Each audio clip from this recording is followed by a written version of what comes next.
the position of women in Iran during the Qajar dynasty before the Pahlavis was worse than Afghanistan today, right? And imagine Iran now, women in Iran have a stronger position in society than women in most other societies, even stronger than in some, Western societies, right? And that's all because of Pahlavi. That's all because of Reza Shah and Muhammad Reza Shah. And the fact that even under the Islamic people are like, oh, under the Islamic Republic, women thrive. The Islamic Republic did everything in its power to put women into their homes. Everything in its power. The fact that they failed was because of the investments of Pahlavi, not because of what the Islamic Republic was trying to do. And with regards to the Islamic Republic, there is one good thing that the Islamic Republic has done. One thing that I think we could appreciate the Islamic Republic for. They now realize that they need Pahlavi. I think the Iranian people were not at before the Islamic Republic didn't understand how grateful how they should be for Pahlavi. And I think the Islamic Republic has made them realize that. And I think that's the only good thing that the Islamic Republic has done. Oh, the second good thing has that it has done actually two things. Iranian people now hate Islam because of the Islamic Republic, so that's another good thing that the Islamic Republic has managed to do. With regards to the multi-ethnic nature of Iran, in Iran, the ethnic identity has become less and less important in favor of the national identity. And usually, so the people with separatist mentalities, like a lot of people talk about the Kurds, even though among the Kurdish population, that's like a very, very small issue. But it might be a little bit higher in Azeris, but it's still a minority, like a small minority. Yeah, and the So northern ones don't want them, for the record. we It's like want them. something they keep They're repeating. they're ours. You can't have them. Because We're it's grateful different for with having them. The Kurds. The Kurdistan wants the Kurds in Iran, but the Azeris don't want the Azeris in Iran. Well, the Iranian Kurds, the vast Yeah, majority yeah, of I Iranian Kurds understand. are Iranian first and Kurdish second, and they are proud patriots of Iran. And we have ancient bonds with each other. Like we might have different ethnicities, but we share the same legends, we share the same history, we basically share the same symbols, and our national bonds are stronger than our ethnic identities. Yeah. It is Yeah. very similar in Russia. Like not always the ethnicities are 100 with each other, but the Russians is way stronger than whatever other identity they have Don't still. okay. Don't know much about But Russia, so I'll just take your word. but it's just interesting. I want to also just add a caution, right? So when I gave the Russian example, I didn't say it because I think this is what the Iranians have. It's that every culture has a point of weakness, and that weakness gets exploited in cycles. For the Jews, for example, is the Jews struggle with structure and systems.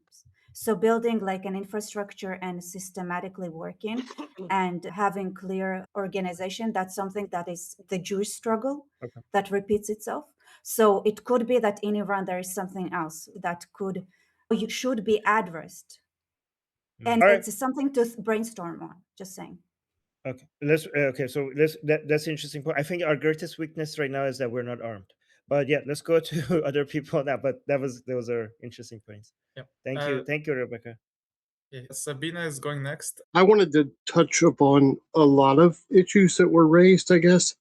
But I mean, the first thing that I want to say is, before anybody makes like disparaging comments about Mohammad Reza Pahlavi Shah, go back and like watch some interviews with him, do some basic Google searches on your assumptions. Put into Google, was he a Western puppet? And you'll come up with, the AI will come up with like I think it's like 7 or 8 points that are against that. And I lived in Iran under him. And, I had a conversation with my mother recently about it. And, one of the things that she brought up, one of the first things she brought up is some of the points that Armin mentioned, that, women were involved in government, that women were, receiving, higher education, and, over there, they didn't want Americans to drive. Like DuPont that had us over there didn't want Americans to drive, so we had Iranian drivers. And my mom, said that all of the Iranian drivers were, pretty pro-Shah and were, that if Khomeini comes back, it's a, terrible, terrible, bad thing. But my father said a lot of things too that, weren't true and some that were, but, in terms of this idea of Iranians needing something, to, religion or some, they have before them, the Iran Prosperity Project. They have the task of writing a constitution for the country. One of the things that Mohammad Reza Pahlavi did was insisting on a cultural identity before Islam. And there's so much culture in Iran. Why do they need anything else other than to revive their own culture that Islam has suppressed? It's and in terms of something, they have Reza Pahlavi coming back.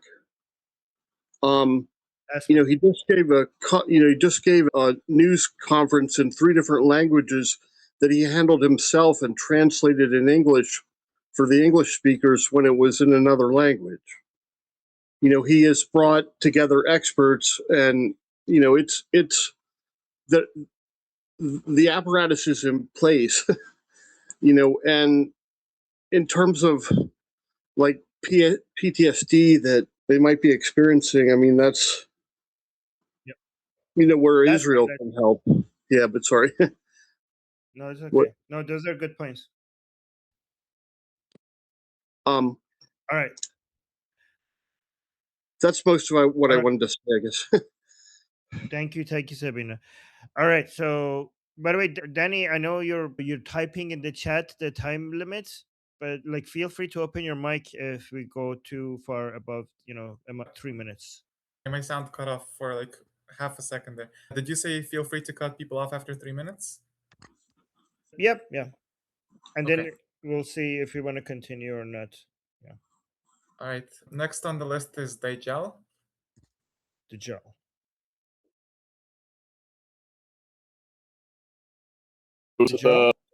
Yeah. You hear me? Yeah, go ahead. 3 minutes. Yeah.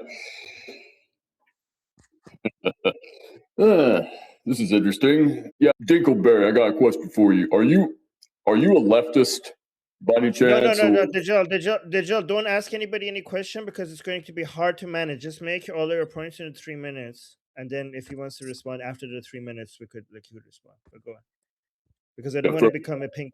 Yeah, okay. Danny. Next on the list we have Nicholas. Nicholas.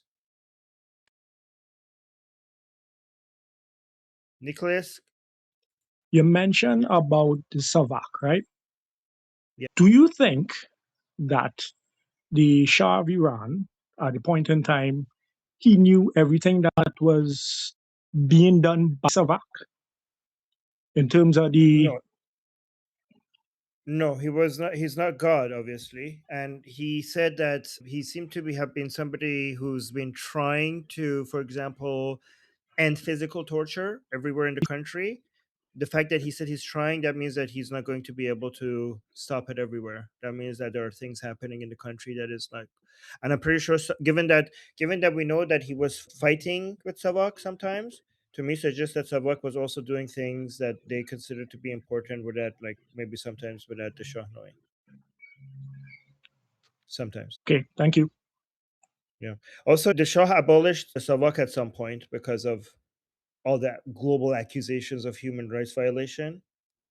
Some people suggest that that might have been a mistake because right after Savak was abolished, that's when the Islamic Revolution became successful. I used to think that as well. I'm not sure anymore because I kind of think like the Shah just didn't want to rule with an iron fist. He just didn't want to do that. Some people think that he should have because look at the tragedy that we're experiencing with right now. But now I think that maybe that's how it's supposed to happen. Like it's not enough for the Shah to be mature and the people are not. I think he was ahead of our time. Like he was ahead of the people, right? And the only people for the people to get to that level is for them to experience what happens when because I think that the Shah's effectiveness in selling these ideas that the Iranian people now believe in would have been undermined if he just wanted to force it on us, right? A lot of us wish that he just fought back much stronger against the mullahs, but I think that we wouldn't like the Iranian people would not be at the level of maturity they are right now if he just ruled with an iron fist and he forced his way on us. Like modernization and prosperity cannot come from the top down. It has to be from the bottom up. And the Iranian people were not there yet, and now they are. And the fact that he just let it happen means that we finally, the Iranian people are now at the level that the Shah used to be 47 years ago. Right. Does that make So sense? Oh, okay. Yeah, go ahead. let me call up the next person. I think Jeffrey wanted to respond, but you're third on the list, Jeffrey. So do it. No, if he wants to respond to this, that would be okay. He doesn't have to wait for his turn. Yeah, go ahead. Like, can you talk about this? So, just to give people kind of a tool to think about it, right? Savak gets formed in 1957 to 1979. The nature of it was a state security and counterintelligence service. It was responsive to a political system that was a Cold War state that's on the border in the one of the points of contention between the Soviet-backed, Soviet-initiated East-West security competition and the United States-led Western Alliance. Its mission is counter Soviet-backed communist subversion, monitor Islamic extremist movements, and protect state stability and sovereignty. Its scope and limits focus primarily on organized opposition, particularly like leftist terrorists and Islamic fundamentalist terrorists. It did not control the military, did not control the economy, did not control the judiciary, did not operate parallel courts or militias, and operated within a recognizable state hierarchy. It had targeted surveillance, detention, and interrogation.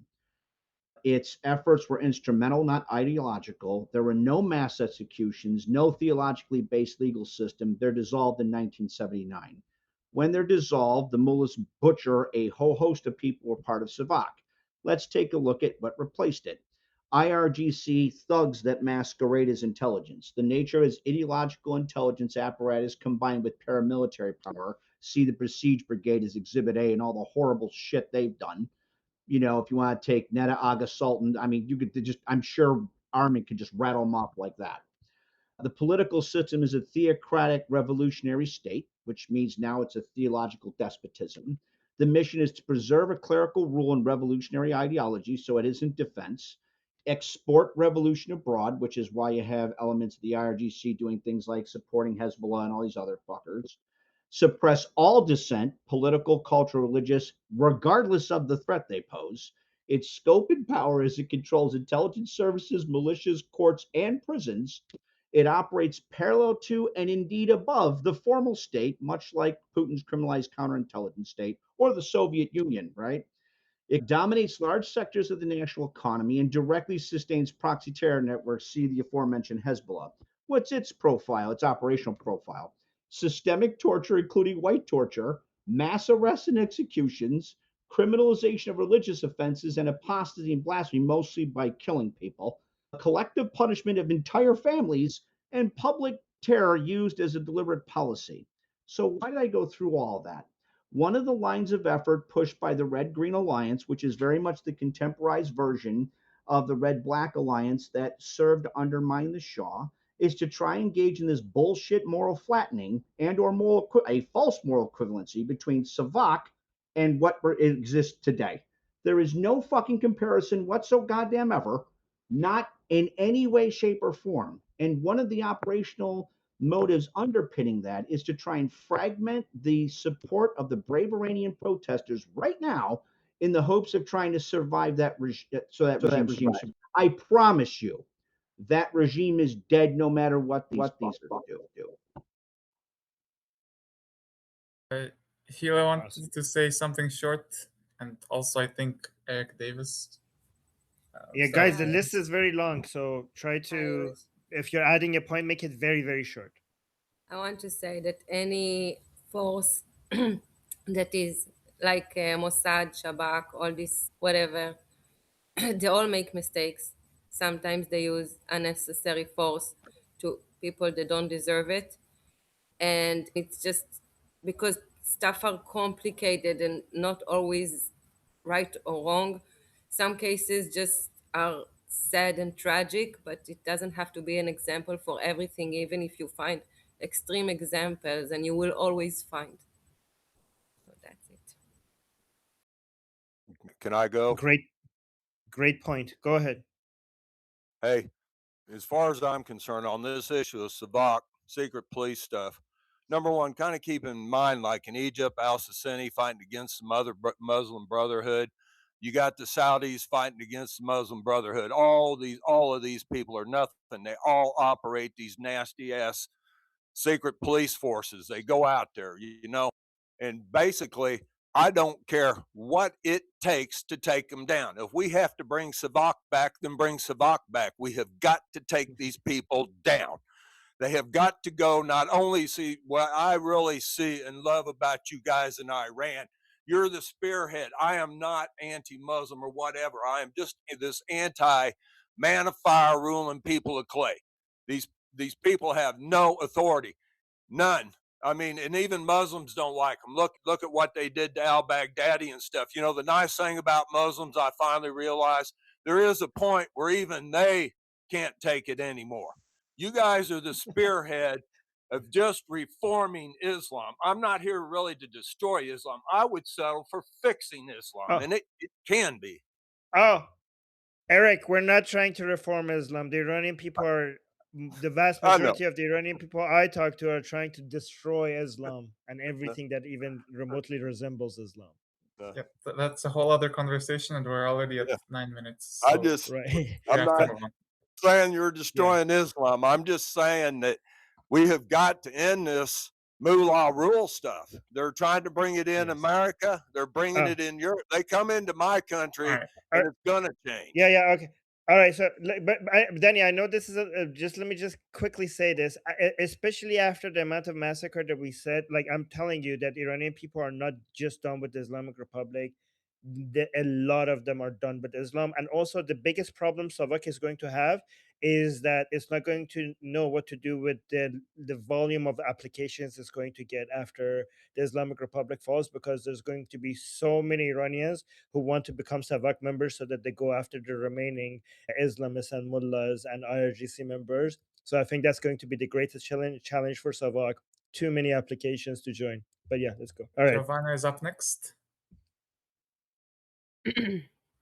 Hi, I just wanted to say that whenever you personally or as a nation or whatever give your power to an external force, you end up being a servant of that force.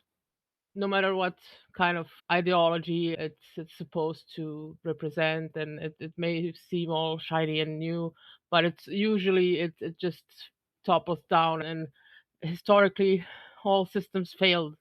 The only system that I see not failing humanity is actually people believing in themselves, and that takes a lot of work. I understand it's a little bit strange and out there concept, like people just being, I don't know how to say that. Like, English is my third language. I don't speak like a native English speaker. You're doing good. We understand you.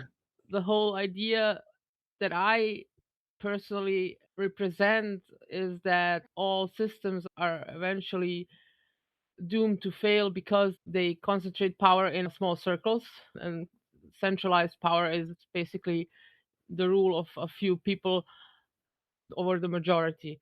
And that is a huge step, a huge leap forward that humanity has to make in order to free itself from that kind of system. And it's kind of maybe utopian talk right now, but like we have the technology and the know-how and the people and everything in place and the infrastructure, everything to make that happen. And there's only a couple of people that are hindering us from doing that, and that are those people who are still in that kind of story that they have to be the boss of everybody else and have to steer humanity into a future that they think it's best for them, and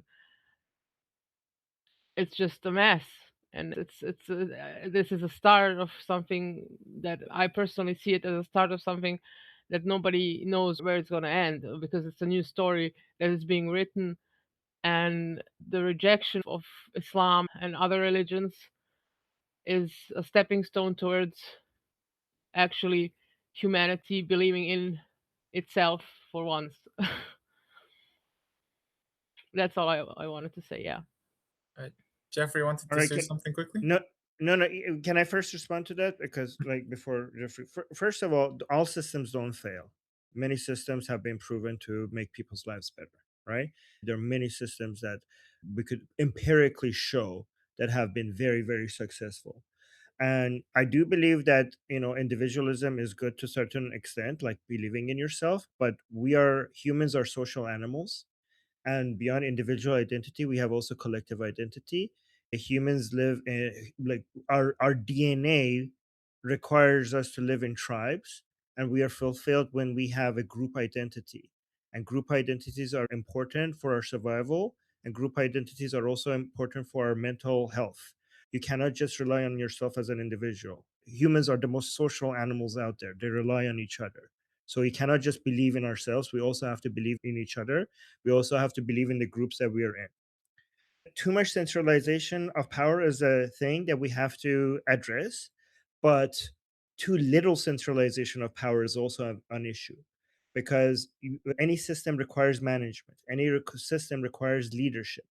So some centralization of power is to some degree required, and this is where the best systems, after the age of enlightenment, through the classical liberal values, through systems that we call the modern republican tradition or the modern nation states as we have, we actually came up with the very standards that balances centralization of power and decentralization of power at a perfect level. We came up with systems to avoid too much centralization of power. So, for example, Montesquieu came out with the separations of power within government, when we have the judiciary separated from the legislative, separated from the executive. That was a system that we put in place to make sure that the government doesn't have too much centralization of power.